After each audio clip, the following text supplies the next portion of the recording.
മുണ്ടക്കൈ ചൂരൽമല ഉരുൾപൊട്ടൽ ദുരന്തത്തിൽ കേന്ദ്ര സഹായത്തിനായി സംസ്ഥാനം സഹായ അഭ്യർത്ഥന സമർപ്പിച്ചത് ഈ മാസം 13-ാം തീയതി മാത്രമെന്ന കേന്ദ്രത്തിൻ്റെ വെളിപ്പെടുത്തൽ. 2219 കോടി രൂപയുടെ സഹായമാണ് കേരളം ആവശ്യപ്പെട്ടതെന്ന് ഹൈക്കോടതിയിൽ സമർപ്പിച്ച സത്യവാങ്മൂലത്തിൽ കേന്ദ്രം പറയുന്നു. ചട്ടപ്രകാരമുള്ള നടപടികൾ പുരോഗമിക്കുകയാണെന്നും കേന്ദ്ര സർക്കാർ കോടതിയിൽ പറഞ്ഞു. വിവരങ്ങളുമായി ശ്രീകാന്ത് കൊച്ചിയിൽ നിന്ന് ചേരുന്നു. ശ്രീകാന്ത്, ഇതൊരു ഷോക്കിംഗ് ആയിട്ടുള്ള റെവല്യൂഷനാണ്. നേരത്തെ തന്നെ വിശദമായ കണക്കുകളും കാര്യങ്ങളും ഒക്കെ തന്നെ സംസ്ഥാന സർക്കാർ കേന്ദ്രത്തിൽ സമർപ്പിച്ച് കാണും എന്ന് കരുതിയാണ് നമ്മളൊക്കെ കേന്ദ്രത്തിൻ്റെ അവഗണനയെക്കുറിച്ച് ഇങ്ങനെ കോരം പറഞ്ഞുകൊണ്ടിരുന്നത്. എന്നാൽ ഈ 13-ാം തീയതി മാത്രമാണ് ഇങ്ങനെ ഒരു കണക്കും ഒക്കെ കൊണ്ട് ഡൽഹിക്ക് അയച്ചതെന്നുള്ള വെളിപ്പെടുത്തൽ ഷോക്കിംഗ്. പറയൂ.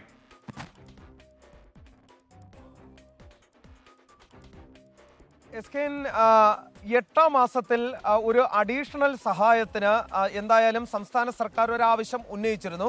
അത് ചട്ടപ്രകാരമുള്ള നടപടികൾ പൂർത്തിയാക്കി അത് അനുവദിച്ചു എന്ന് കേന്ദ്രം നേരത്തെ തന്നെ വ്യക്തമാക്കി. ഈ അഫിഡവിറ്റിലും വ്യക്തമാക്കുന്നുണ്ട്. പക്ഷേ ഒരു 2219.33 കോടി രൂപയുടെ കണക്ക് അത് കുറച്ച് ദിവസങ്ങളായി പറയുന്നുണ്ട്. ഈ തുക ആവശ്യപ്പെട്ടിട്ടും അതിന്മേൽ കേന്ദ്ര സർക്കാരിന്റെ ഭാഗത്തു നിന്നും കാര്യമായ നടപടികൾ ഉണ്ടായില്ല എന്ന് മുഖ്യമന്ത്രി അടക്കം പറഞ്ഞതാണ്.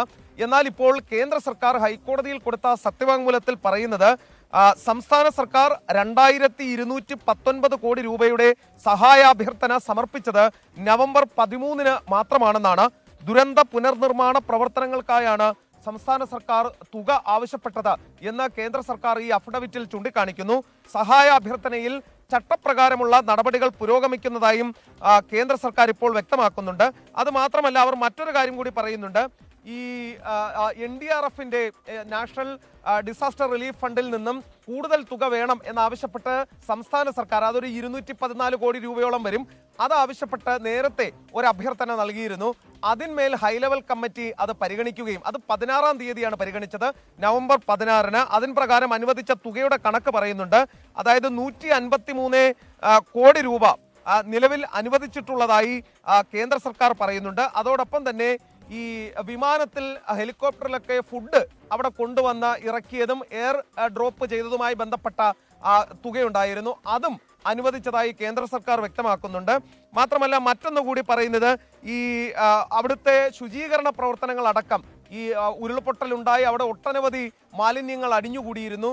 ആ ശുചീകരണ പ്രവർത്തനങ്ങൾക്കടക്കം തുക അനുവദിച്ചതായും 16-ാം തീയതി ചേർന്ന ഈ നവംബർ മാസം 16-ാം തീയതി ചേർന്ന ഉന്നതതല യോഗത്തിൽ ഹൈലെവൽ കമ്മിറ്റി യോഗത്തിൽ തുക അനുവദിച്ചതായും കേന്ദ്ര സർക്കാർ അവരുടെ സത്യവാങ്മൂലത്തിൽ ചൂണ്ടിക്കാണിക്കുന്നുണ്ട്. ഏറ്റവും പ്രധാനപ്പെട്ട കാര്യം വളരെ നിർഭാഗ്യകരമാണെന്ന് ഹൈക്കോടതി പറയുന്നുണ്ടല്ലോ. മാത്രമല്ല, ഇത്തരം ഹർത്താലുകളെ അംഗീകരിക്കാൻ കഴിയില്ല എന്നും കൂടി ഹൈക്കോടതി പറഞ്ഞതായി വിവരങ്ങൾ വരുന്നു. അതിന്റെ വിശദാംശങ്ങൾ എന്താണ്?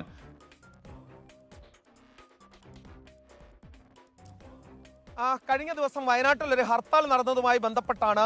അത് ഈ കേന്ദ്ര അവഗണനയ്ക്കെതിരെ നടന്ന ഹർത്താൽ കൂടിയാണ്. അതിനെതിരെയാണ് ഇപ്പോൾ ഹൈക്കോടതി ആഞ്ഞടിച്ചിരിക്കുന്നത്. ഹൈക്കോടതി പറയുന്നത് ഇങ്ങനെയാണ്: വയനാട്ടിലെ LDF UDF ഹർത്താൽ നിരുത്തരവാദപരമായ സമീപനമെന്നാണ് ഹൈക്കോടതി ചൂണ്ടിക്കാണിക്കുന്നത്. ഹർത്താലിനെ എങ്ങനെയാണ് നിങ്ങൾ ന്യായീകരിക്കുന്നതെന്ന് ചോദിക്കുന്നു. പെട്ടെന്നുണ്ടാകുന്ന ഹർത്താലുകൾ അംഗീകരിക്കാനാകില്ലെന്ന് പറയുന്നു. അധികാരത്തിലിരിക്കുന്ന LDFും ഹർത്താൽ നടത്തിയത് എന്തിനാണ് എന്നാണ് കോടതി ചോദിക്കുന്നത്. ഹർത്താൽ മാത്രമാണോ ഏക സമരമാർഗമെന്ന് ചോദിക്കുന്നു. ഹർത്താൽ നടത്തിയ തീരുമാനം നിരാശപ്പെടുത്തുന്നതാണെന്ന് കോടതി പറയുന്നു. ദുരന്ത മേഖലയിലെ ജനങ്ങളോടുള്ള വെല്ലുവിളിയാണ് ഹർത്താൽ എന്നുകൂടി കോടതി ചൂണ്ടിക്കാണിക്കുകയും ചെയ്യുന്നു. അതായത് ഇന്നിപ്പോൾ വയനാടുമായി ബന്ധപ്പെട്ട 2 വിഷയങ്ങളാണ് കോടതിയിൽ വന്നത്. ഒന്നാമത്തേത് കേന്ദ്ര സഹായവുമായി ബന്ധപ്പെട്ട ഒരു അഫിഡവിറ്റ്, 2 അവിടെ നടന്ന ഹർത്താലിനെതിരെ ഹൈക്കോടതി ആഞ്ഞടിച്ച സംഭവം. അങ്ങനെ 2 വിഷയങ്ങൾ ഇപ്പോൾ കോടതിയുടെ പരിഗണനയിലുണ്ട്. ആ വിഷയങ്ങളൊക്കെ തന്നെ കോടതി കേൾക്കാനിരിക്കുകയാണ്. Okay, thank you. ശ്രീകാന്താണ് വിവരങ്ങൾ നൽകിയത്.